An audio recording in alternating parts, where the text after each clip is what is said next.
제가 늘 말씀을 전하게 될 때마다 고민하는 건 어떻게 여러분들을 미소 짓게 할 수 있을까 고민하는데, 제가 여러분들을 미소 짓게 할 수 있는 저만의 시그니처 문장은 이거신 것 같습니다. 저는 자녀가 많습니다. 감사합니다. 아이를 낳을 때마다 늘 고민했습니다. 어떤 고민이었냐면 이 아이의 이름을 어떻게 지어줄 것인가를 고민했습니다.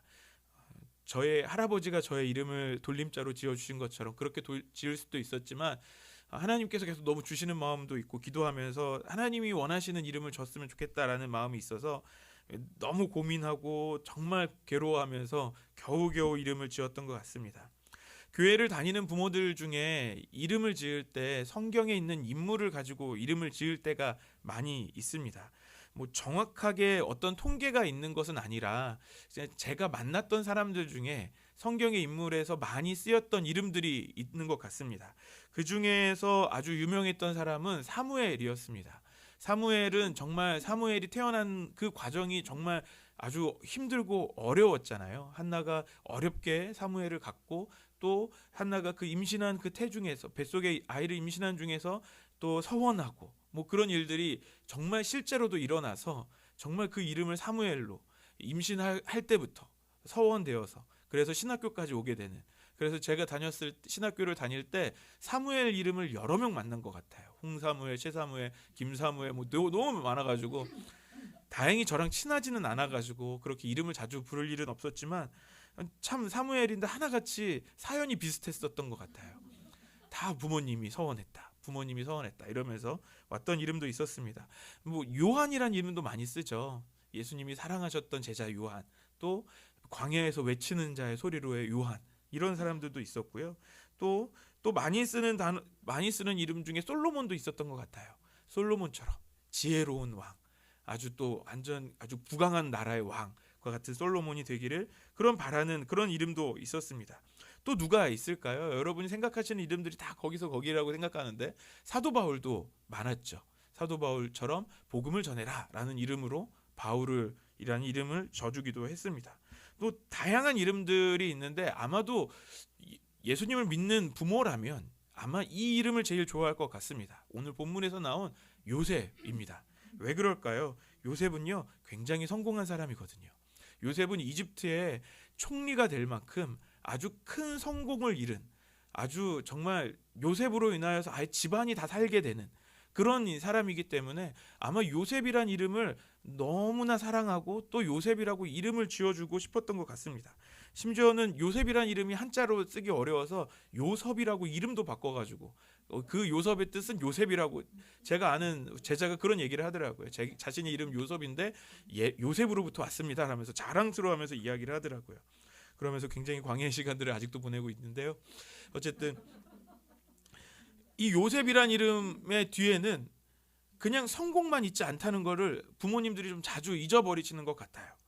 요셉의 이름 뒤에는 큰 성공 뒤에 굉장히 큰 고난의 시간을 가졌다는 것입니다. 그래서 제가 말씀드린 저의 그 제자도 지금도 여전히 고난의 시기를 보내고 있습니다. 요셉의 삶을 보면 그렇게 되고 싶지 않다라는 생각을 하게 되는 것 같습니다. 그래서 저도 아이의 이름을 지을 때 요셉이라는 이름을 생각을 안 하고 지었던 것 같아요. 요셉의 삶을 보면 어떻게 보면 굉장히 이 시대의 막장 드라마의 소재로 내놔도 전혀 손색이 없을 것 같은 그런 삶의 모습입니다. 요셉은 야곱의 아들이죠. 야곱은 곧 이스라엘이 됩니다. 이스라엘의 아들입니다. 11번째 아들이에요. 그 위로 10명의 형이 있고 밑으로 1명의 동생이 또 있어요. 자, 그런데 이 집안이 굉장히 독특합니다. 한 어머니가 11명을 다 낳은 것이 아니라 다른 어머니들이 있어요. 여러분 잘 아시겠지만 그 야곱에게는 4명의 부인이 있었습니다. 형들이 다 자신과 똑같은 엄마 뱃속에서 나오지 않았다는 거예요. 요즘 시대로 한번 생각해 보자고요. 여러분, 제가 누군가 다른 사람들에게 저를 소개할 때 저는 아내가 하나이고 아이가 넷입니다, 이러면 사람들이 많이 재밌어 하시더라고요. 여기 너무 당연한 일이지만 여기에서 제가 아이가 넷인데 그러면 어떻게 얼마나 어려워지겠습니까? 저를 이상하게 쳐다보실 거예요. 그런데 그때는 그게 가능하던 시기이기도 했지만 엄마들이 다릅니다. 이 가정 안에서 얼마나 많은 일들이 일어날까요? 우리가 성경에서는 자세하게 이야기 나오진 않지만 아마도 그들 사이에서 아버지의 사랑을 독차지하거나 아버지의 사랑을 받기 위해서 보이지 않는 암투들이 있었을 것 같습니다. 그런데 요셉은 그 12명의 아들들 중에서 유독 아버지의 사랑을 독차지했던 그런 아들입니다. 창세기 37장 3절과 4절 말씀 우리 같이 보겠습니다. 시작. 이스라엘은 늙음하게 요셉을 얻었으므로 다른 아들들보다 요셉을 더 사랑하여서 그에게 화려한 옷을 지어 입혔다. 아버지가 그를 자기 불보다 더 사랑하는 것을 보고서 요셉을 미워하며 그에게 말 한마디도 다정스럽게 하는 법이 없었다. 이 요셉은 이스라엘, 야곱에게 아주 귀한 자식이었다라는 겁니다. 다른 형제들보다 유독 사랑하였는데 그 사랑한 모습이 화려한 옷을 지어서 입힐 정도였다라고 말씀하고 있습니다. 우리가 가지고 있는 개역 개정 성경에서는 채색 옷을 지어 입혔다라고 말합니다. 그 시대에는 우리처럼 화려한 옷감을 구하기가 어려운 때예요. 이 옷 한 벌도 아주 굉장히 비싼 가격에 팔릴 수 있을 만한 그 화려한 옷을 따로 지어 입힐 정도로 그렇게 구별하여서 내가 너를 정말 사랑한다 라는 것을 보여줄 수 있는 그런 아들이었다는 거예요. 그러니 당연히 그 형들의 눈에 그 동생이 어떻게 보일까요? 저는 아이가 많지 않습니까? 저희 아이들 4명도 너무 재밌어요. 아이들 같이 있으면 도한이 큰아들의 모습만 봐도 압니다. 이 큰아들은 자기의 사랑을 동생들한테 다 뺏겼다고 생각해요. 그래서 조금이라도 동생이 자기 거를 조금만 빼놔도 부러뜨리면 가만히 있지 않습니다. 아주 어떻게든 화를 내고 막 그 분노를 참지 못하고 소리를 지르고 동생을 부모님이 보이지 않는 데서 때리기도 하고 막 울고 싸우고 난리도 아닙니다. 이번에 그 구정을 보내면서 세뱃돈을 받지 않았겠습니까? 세뱃돈을 받아서 이 아이들이 저한테 세뱃돈을 받기 전부터 아빠 이번에는 꼭 저희들이 원하는 장난감을 사고 싶어요. 노래를 부르길래 그래 그렇게 하여라 라고 했어요. 그래서 주일날 예배 다 마치고 좀 쉬었다가 스타필드 가서 자기들이 원하는 장난감을 샀는데 어떤 일이 벌어졌을까요? 너무 좋아하겠죠. 그런데요, 이 아이들이 싸우는 거예요. 이 동생이 형이 만든 걸 막 부러뜨리려고 막 그래요. 형이 만든 걸 자기가 갖고 놀겠다고 막 그래요. 그럼 어떤 일이 벌어질까요? 난리가 납니다. 뭐 그런 가정이에요. 저희 가정이에요? 잠깐만요. 이 이스라엘의 자녀들의 모습이 이런 모습일 수 있었다는 거예요. 아니 이거보다 더 심할 거예요. 왜냐하면 저는 저희 아이들을 동일하게 사랑해주기 위해서 노력합니다만 이 야곱은 이스라엘은 요셉만 더 특별하게 사랑했기 때문에 그랬다는 겁니다. 그런데 이 요셉이 여기서만 끝나지 않습니다. 요셉이 또 꿈을 꿉니다. 이 꿈을 꾸는 꿈의 내용들은 어떤 내용들입니까? 형들이 묶은 곡식단이 요셉이 묶은 곡식단에게 와서 절을 하는 거예요. 형들에게 이야기를 너무 자연스럽게 너무 자랑스럽게 이야기를 하는 거예요. 여러분이 형들입니다. 여러분 요셉이 여러분의 정말 저 밑에 있는 동생이 그런 이야기를 했을 때 여러분 어떤 생각이 드시겠어요? 우리 동생 크게 될 인물이네 라고 생각하실까요? 네. 갑자기 삐 할 뻔했어요. 이런 삐 가만히 안 둬 삐 막 이런 생각을 하지 않겠습니까? 그런데 그 꿈을 한 번만 꾸는 게 아니에요. 두 번째 꿈에는 11별이 요셉의 별에게 해와 달과 함께 와서 절한다는 거예요. 요셉을 찾아와서 절한다는 거예요. 이 11개의 별 누구를 의미하겠어요?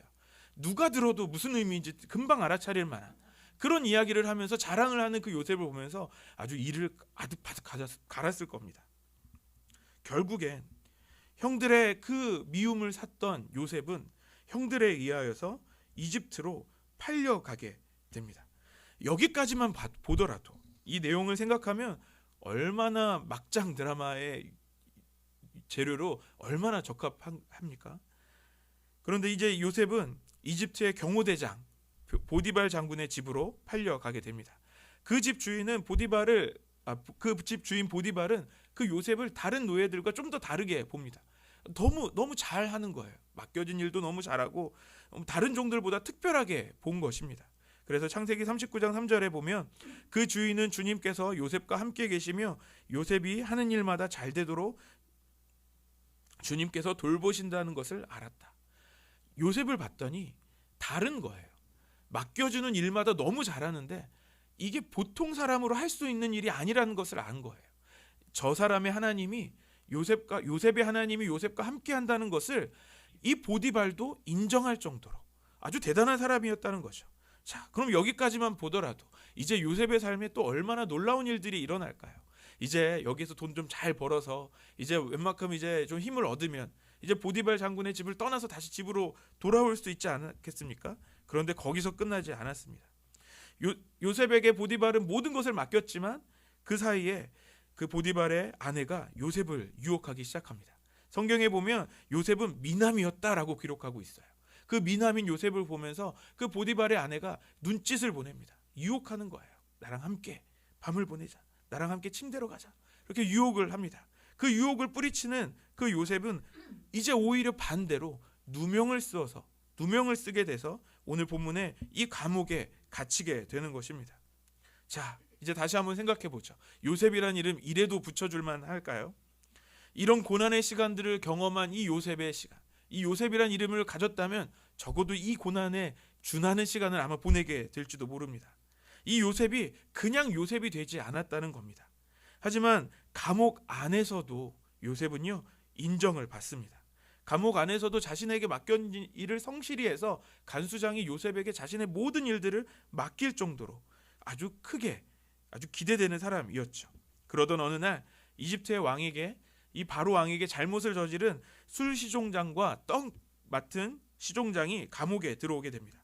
그리고 그 경호대장은 특별히 이 보디발은 요셉에게 그 두 사람을 시중 들게 합니다. 그리고 오늘 본문에 와서 그 술 시종장이 꿈을 꾸고 그 꿈을 이야기합니다. 그 꿈의 해몽은 술 시종장이 3일 뒤에 이제 복직하게 된다는 내용이에요. 그 옆에서 떡 굽는 그 시종장이 그 이야기를 들을 때 얼마나 부러웠을까요? 자신도 꿈 꿨어요. 그래서 내 꿈도 해석해줘라 라고 이야기하는 거죠. 그런데 그 꿈의 내용은 무엇입니까? 3일 뒤에 당신은 죽을 거예요 라는 거예요. 그 다음에 그 두 사람의 반응이 어떠했는지 성경에서 나오지 않고 곧바로 그 일이 그 꿈의 해몽대로 이루어졌다라고 말씀합니다. 자, 그리고 술 시종장은 이집트의 왕에게 다시 그 모든 직책을 회복받게 되었습니다. 자, 이제 어떤 일이 벌어질까요? 이제 어떤 일이 벌어져야 될까요? 이제 요셉은 이제 그 감옥을 나올 일만 남은 것 같습니다. 그런데 하루가 지납니다. 이틀이 지나고 시간이 계속해서 지나지만 아무 소식이 오지 않습니다. 오늘 본문 23절 말씀을 같이 읽어보겠습니다. 시작. 그러나 시종장은 요셉을 기억하지 못하였다. 그는 요셉을 잊고 있었다. 요셉의 꿈의 해몽대로 그는 복직을 했습니다. 다시 이집트의 왕 바로 옆에서 술을 따르는 자신의 일을 회복했습니다. 그런데 술 시종장은 요셉을 기억하지 못하고 아예 그를 잊어버렸다라고 말씀하고 있습니다. 요셉은 잊혀졌습니다. 이때 요셉의 마음은 어땠을까요? 하루하루 기다렸을 거예요. 그리고 점점 지쳐가지 않았을까요? 혹여나 그 감옥에 누군가 왔다라고 얘기한다면 나에게 좋은 소식을 가지고 온 사람이 오지는 않았을까? 만약에 저라면 그 좋은 소식을 가져올 그 사람을 기다렸을 것 같습니다.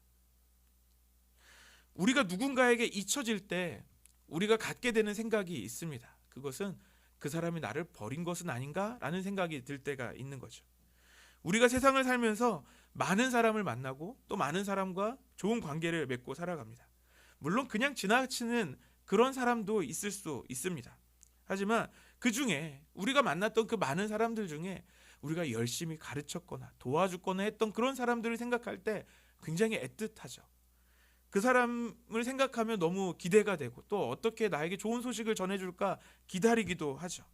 그런데 나의 사랑과 그 도움을 많이 받았던 그 사람이 그것을 전혀 기억하지 못하고 나에게 어떤 연락을 주지 않는다면 그건 굉장히 서운하게 되는 것 같습니다.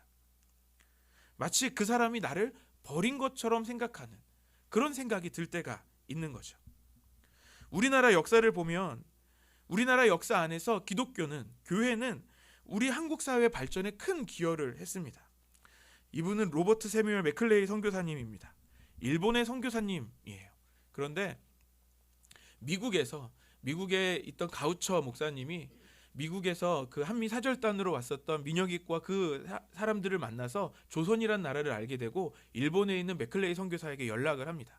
그리고 이 조선이란 땅이 있다는 걸 알았는데 가까운 나라라는데 조선에 선교를 할 수 있도록 좀 알아봐 주십시오라고 연락을 받고 맥클레이 선교사가 일본에 있던 맥클레이 선교사가 조선으로 돌아와서 고종 황제를 만납니다. 고종 황제를 아련하여서 어떻게 하면 우리가 조선을 섬기고 도울 수 있을지에 대해서 이야기할 때 처음으로 윤허받은 것이 교육과 의료 사업을 허락을 받습니다. 그래서 이때부터 우리나라에 선교사가 들어올 때 교육 선교사와 의료 선교사로 들어오기 시작했습니다. 그래서 우리나라의 모든 교육과 의료의 그 출발점은 교회로부터 시작된 거예요. 모든 선교사들이 의료 선교사로 또 교사로 들어와서 이 나라의 교육과 의료계를 세워나가기 시작했습니다. 그뿐만이 아닙니다.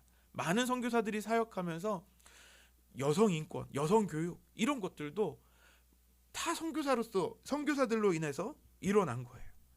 우리나라의 발전의 아주 근본은 교회 없이 되지 않았다는 겁니다. 그런데 지금 어떻습니까? 우리나라에서 기독교는 개신교는요. 어떤 평가를 받고 있습니까? 이제는 기억해주는 사람들도 없습니다. 오히려 교회는 혐오의 대상이라고 말을 하는 사람까지 있을 정도입니다. 요셉이 시종장에게 요청했던 것은 자신을 기억해주는 것이었습니다. 14절 말씀 같이 읽겠습니다. 시작. 시종장께서 잘 되시는 날에 나를 따로 생각해 주시기 바랍니다. 그리고 바로에게 나의 사정을 말씀드려서 나도 이 감옥에서 풀려나게 해주시기를 바랍니다. 두 시종장들이 감옥에 왔을 때 요셉은 그 둘을 수종들면서 섬겼습니다. 보디발 장군의 그 집에서 그랬던 것처럼 아마 최선을 다했을 것입니다.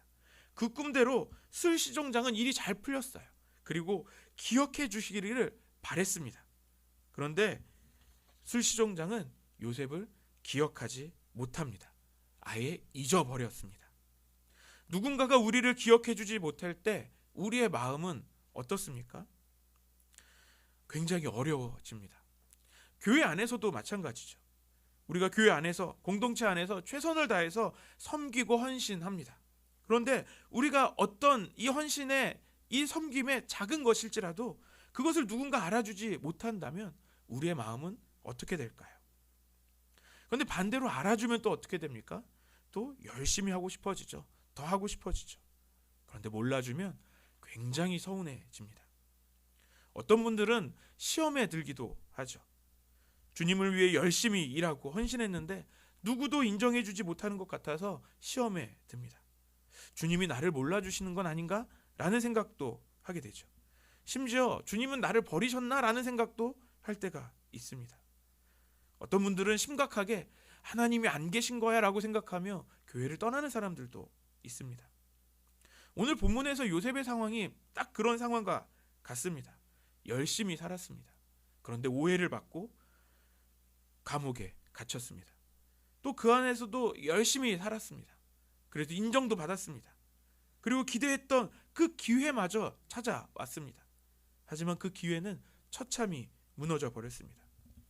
우리도 신앙생활하면서 이런 상황을 만나게 될 때 우리의 마음이 무너집니다. 너무 시험이 들어서 정말 이 공동체를 떠나고 싶을 정도로 마음이 어렵기도 합니다. 그렇다면 요셉은 우리가 가졌던 또는 우리 어떤 분들이 그렇게 떠나갔던 사람들이 가졌던 그런 마음과 같았을까요?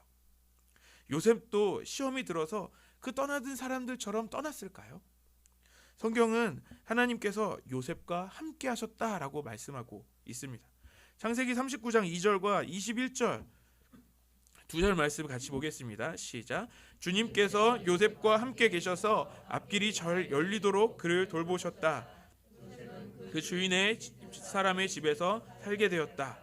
주님께서 그와 함께 계시면서 돌보아 주시고 그를 한결같이 사랑하셔서 간수장의 눈에 들게 하셨다. 요셉은 단순하게 하나님의 사랑을 받기만 한 것이 아니었다는 겁니다. 그의 삶의 모습이 하나님과 함께 하시는 사람으로 다른 사람에게 인정을 받을 만큼 하나님과 동행했던 사람이라는 겁니다. 그래서 보디발은 그의 집의 모든 것들을 맡길 수 있었고 간수장마저도 그에게 모든 것을 맡길 수 있었던 것입니다. 이런 요셉이라면 그 상황에서 어떻게 있었을까요? 아마도 그 상황에서 절망하거나 너무 힘들어서 주님을 떠나지는 않았을 것입니다. 만약에 그랬다면, 성경에서 요셉이 주님을 떠났다라면 아마 요셉의 이야기는 성경에 아예 없었을 것 같습니다. 요셉은 술시종장에게 기억되지 못하고 아예 잊혀졌습니다. 하지만 그는 여전히 하나님과 동행했습니다. 하나님은 요셉을 잊지 않으셨습니다. 또 요셉도 술시종장이 자신을 기억하지 않는 것에 대해서 크게 신경 쓰지 않았다라는 것을 알 수 있는 것이죠. 누군가가 나를 기억해 준다는 것은 정말 고마운 일입니다. 하지만 하나님이 날 기억하지 않으신다면 그것은 정말 위험한 일입니다. 우리가 받아야 할 상은 사람이 기억해 주는 사람의 인정이 아닙니다. 우리가 받아야 할 상은 하나님께서 인정해 주시는 것입니다. 하나님의 역사는 계속해서 진행 중입니다. 요셉의 이야기는 술시종장이 기억하지 못하고 잊은 것으로 끝나지 않았습니다. 만 2년이라는 시간이 지나게 됩니다. 그때 마침 이집트의 왕은 꿈을 꾸게 됩니다. 그런데 그 꿈을 누구도 해석하지 못합니다. 바로 그때 술시종장은 요셉을 생각하게 됩니다. 창세기 41장 9절부터 13절 말씀 같이 읽겠습니다. 시작. 그때 술잔을 올리는 시종장이 바로에게 말하였다. 제가 꼭 했어야 할 일을 못한 것이 오늘에야 생각납니다. 임금님께서 종들에게 노하셔서 저와 빵을 구워 올리는 시종장을 경호대장 집 감옥에 가두신 일이 있습니다. 저희들이 같은 날 밤에 각각 꿈을 꾸었는데 두 꿈의 내용이 너무나 달랐습니다. 그곳에서 경호대장의 종인 히브리 소년이 저희와 함께 있었습니다. 저희가 꾼 꿈 이야기를 그에게 해주었더니 그가 그 꿈을 풀었습니다. 저희 두 사람에게 제각기 그 꿈을 해몽하여 주었던 것입니다. 그리고 그가 해몽한 대로 꼭 그대로 되어서 저는 복직되고 그 사람은 처형되었습니다. 하나님의 때가 있다라는 것을 보여주는 것이죠. 하나님의 역사는 한순간이 아니라 계속해서 진행 중에 있다는 것입니다. 요셉은 잊혀졌습니다. 하지만 요셉이 이집트 왕 앞에 서기까지 하나님은 계속해서 일하고 계셨다는 것입니다. 사랑하는 여러분, 우리는 사람이 기억해 주는 것에 관심을 갖지 말아야 합니다. 예수님께서도 이렇게 말씀하셨습니다. 마태복음 6장 3절과 4절 말씀 같이 보시겠습니다. 시작. 너는 자선을 베풀 때에는 하는 일을 왼손이 모르게 하여 내 자선 행위를 숨겨 두어라. 그리하면 남모르게 숨어서 보시는 내 아버지께서 너에게 갚아주실 것이다. 자선을 베풀고 행할 때 누구도 모르게 해라 라고 말씀하시는 거죠. 이건 어떤 것입니까? 남들도 모르고 심지어 자기 자신도 모를 만큼. 무슨 뜻입니까? 신경 쓰지 말라는 거예요. 누군가가 인정해 주는 거 신경 쓰지도 말라는 것이죠. 오직 하나님께서 기억하시고 하나님께서 갚아주실 것이기 때문에 그것만 생각하라는 것입니다. 사람에게 받을 수 있는 인정이나 대가가 우리에게 없을 수도 있습니다. 우리가 열심히 수고하고 헌신하지만 아무도 우리를 기억해 주지 않을 수도 있는 것입니다. 그래도 괜찮습니다. 왜냐하면 이 모든 것을 우리 아버지께서 갚아주시기 때문입니다. 사람에게 받을 수 있는 인정이나 대가가 없더라도 하나님이 주시는 그 보상, 그 상이 있다는 것입니다. 우리가 받을 상은 사람이 주는 것이 아니라 아버지께서 주십니다. 헌신이라는 것이 그렇지 않습니까? 누구도 기억해 주지 않는 것이 어떻게 보면 헌신인 것 같습니다. 하지만 하나님은, 우리 아버지는 기억해 주십니다. 우리의 역사 안에서도 잊혀진 인물들이 얼마나 많은지 모르겠습니다. 이 나라가 지금의 나라가 되기까지 수고하고 헌신한 많은 사람들이 있습니다. 우리나라의 독립운동 하면 생각나시는 분들 있죠. 김구 선생님, 안중근 의사, 유관순 열사, 이런 사람들 너무 대표적인 사람들이잖아요. 이분들만 생각해도 어떤 일들을 하셨는지, 어떤 유명한 말을 남기셨는지 너무나 우리가 잘 기억합니다. 그런데 혹시 여러분 이분들을 아십니까? 우리나라의 독립을 위해서 열심히 싸우셨던 이분들 이름은 아시는가요? 혹시 이 중에 여러분의 조상님이 계실지도 모르겠습니다만 이분들의 이름이 누군지 우리는 모릅니다. 그런데 이분들이 끝까지 이 나라의 독립을 위해 싸우셨기 때문에 우리가 지금 이 독립된 나라에서 이렇게 자유롭게 살고 있는 것 아니겠습니까? 또 이분들은 차라리 또 나아요. 왜냐하면 사진이라도 남았잖아요.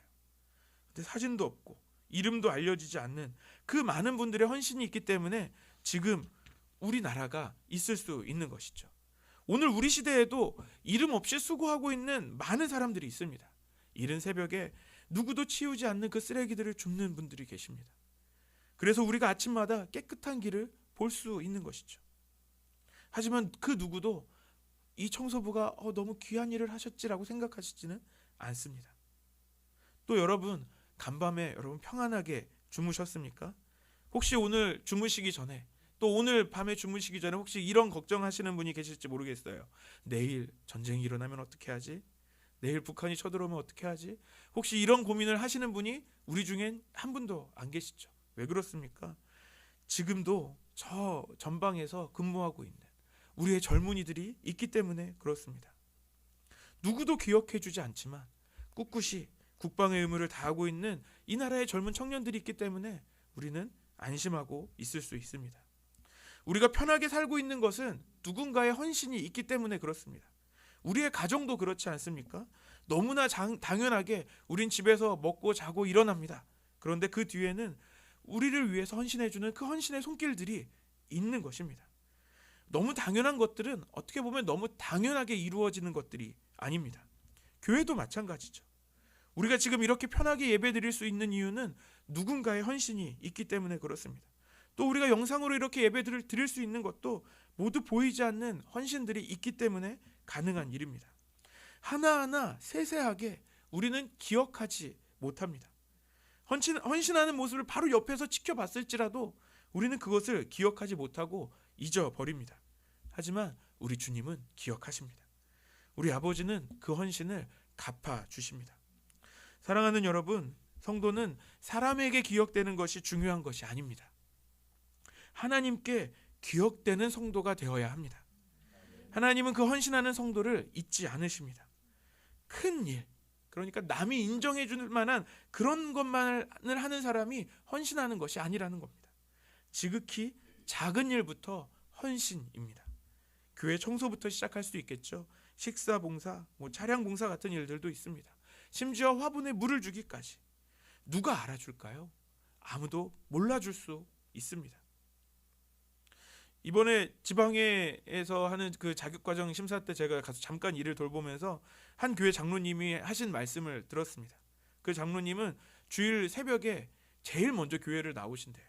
그리고 제일 먼저 나와서 성도들이 춥게 예배를 드리지 않도록 교회에 있는 보일러와 모든 그 보일러 아니면 그런 난로 이런 것들을 켜놓고 교회를 따뜻하게 미리 데펴 놓는다고 합니다. 그 이야기를 들으면서 이런 생각도 들었어요. 누가 알아줄까? 그냥 너무 당연하게 따뜻하게 예배를 드리겠지만 그 뒤에는, 그 모습에는 한 분의 굉장히 큰 헌신이 있었다는 것이죠. 교사로 헌신하는 것도 마찬가지입니다. 우리 아이들이 알아주나요? 잘 모릅니다. 찬양팀으로 헌신하는 것도 마찬가지죠. 우리가 교회에서 열심히 헌신하고 수고하는 모습을 예수를 안 믿는 사람들이 볼 때 또 어떻게 볼까요? 아마 이렇게 말할 겁니다. 그렇게까지 신앙생활 해야 되냐? 라고 말할지도 모릅니다. 교회에서 뭘 해준다고, 뭐가 나온다고 그렇게 열심히 교회를 다니냐? 라고 말할 수도 있겠습니다. 세상 사람들은 정말 이해하지 못합니다. 알지도 못합니다. 하지만 하나님은 기억하십니다. 오래전에 어느 선교사들의 모임이 있었습니다. 그 모임에서 찬양을 인도하는 사역자가 그 외국에서 열심히 사역하시는 그 선교사님들을 보면서 하나님이 주시는 마음이 있었습니다. 먼 외국에서 누구도 기억해주지 않고 누구도 알아주지 않는 그 사람들을 보면서 하나님께서 그들을 기억하시고 하나님께서 그들을 마음에 새기셨다라는 마음을 받고 한 찬양을 만들었어요. 그리고 이 찬양을 선교사들에게 나누었을 때 선교사님들은 그 찬양을 들으면서 너무 울면서 그 은혜에 감동했다라고 합니다. 그 찬양은 이 시간 우리가 같이 한번 불러봤으면 좋겠어요. 세상이 당신을 모른다 하여도 라는 찬양이에요. 혹시 이 찬양을 들어보신 분도 계실지 모르겠지만 아시는 분은 같이 하시면 좋겠고 또 모르시는 분들은 한번 같이 불러보면 좋겠습니다. 우리 같이 찬양할까요?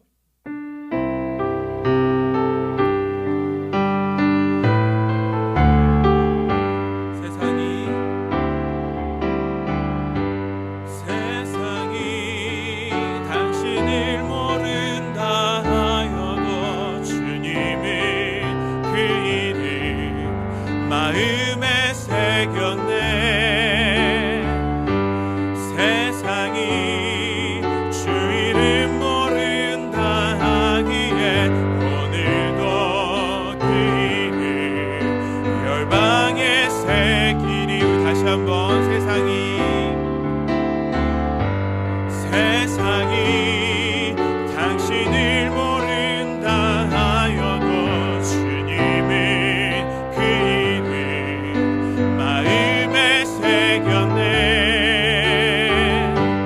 세상이 주 이름 모른다 하기에 오늘도 그 이름 열방에 새기리. 땅의 모든 끝이